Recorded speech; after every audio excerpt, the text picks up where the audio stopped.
Today is an exciting one because electricians are coming by to install soffit lighting all the way around the outside of the house. Adding down lighting to the front of the house is really gonna make it pop and look freshly renovated. And since we're sitting on a corner lot, I thought it would be a good idea to wrap it around the sides and the back. It's gonna be a fun day. How are you? Good, how are you doing today? Good. These are the 4-inch LED downlights we'll be using, and step one is figuring out our layout. When I look back, there's sort of like an option. It's like centered between those posts, centered between those, and centered between those. I kind of see what you're saying is first post, offset, second post, offset, third post, offset. Looks like if it went right up against the edge of it, Right. it should be there. I agree, like that would be dead center. I think I remember him saying like one centered here on this, One column.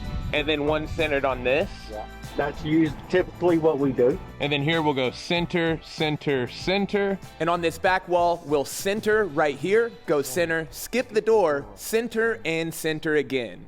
The first thing to do is run some 12-2 Romex all the way from our breaker panel to our first switch. This tool that they're using is called a fish stick, and it helps feed the wire through. And next, it was time to lay out and then drill holes for all of our puck lights.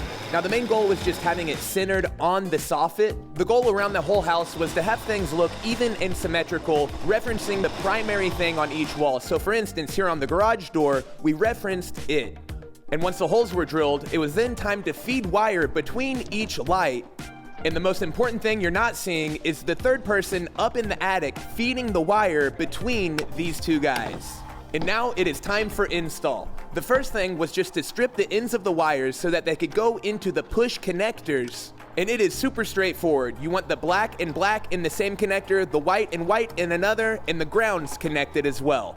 This links all of the lights all the way around the house and will eventually get to the switch and the breaker. I threw up a diagram on screen and I hope that makes sense. We also filmed a close-up as an example.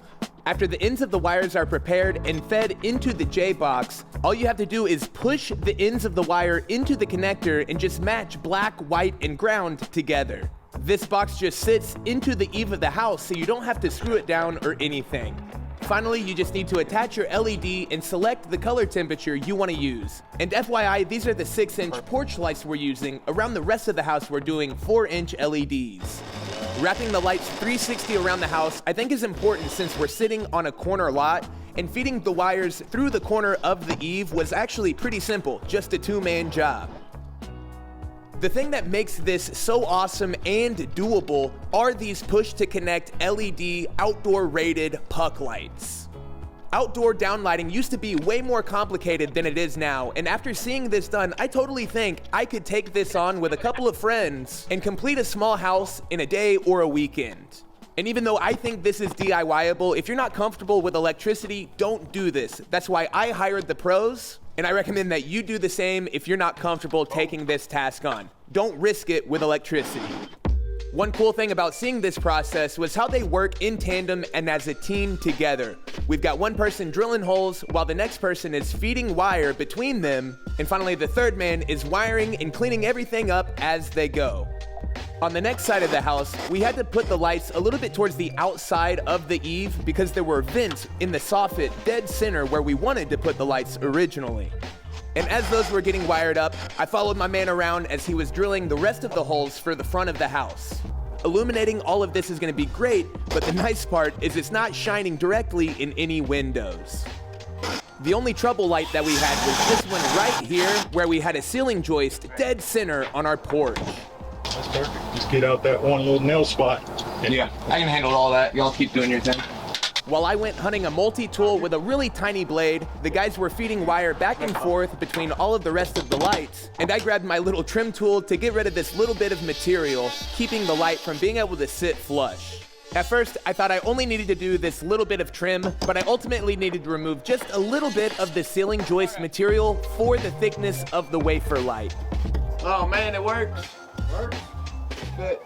These front porch lights are our final 3, and then we went inside to wire up the switch with a dimmer. So make sure and stay tuned because our big reveal is happening very soon. But first, I want to give a big thanks to the sponsor of today's episode, Squarespace. Squarespace is now introducing Design Intelligence. By combining 2 decades of industry-leading experience with the most cutting-edge AI, building your own website has never been easier. If you do business, Squarespace Payments is the easiest place for all of that in one spot. Onboarding is fast and simple, plus you can give your customers more way to pay with popular payment methods like Klarna, ACH Direct Deposit, Apple Pay, Afterpay, and ClearPay. The last thing I want to feature, and I feature all the time, are Squarespace online courses. If you're somebody with expertise, you can turn your knowledge into income. Squarespace has all the tools to build your own course from scratch, and then you can set your paywall, whether that's a one-time fee or a recurring subscription payment. So to learn more, make sure and follow my link down in the description, squarespace.com/modernbuilds. And then when it's time for your site to go live, don't forget to use my code ModernBuilds for 10% off your first site, store, or domain through Squarespace. As always, huge thanks to Squarespace for supporting DIY content and y'all for watching. Now let's finish up this back deck.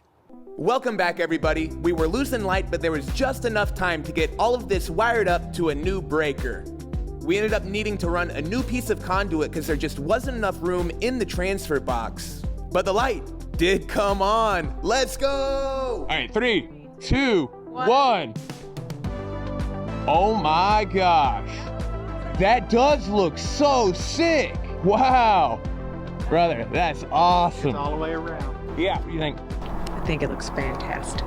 Boom. Can you go try the dimmers? Let's go see how it looks.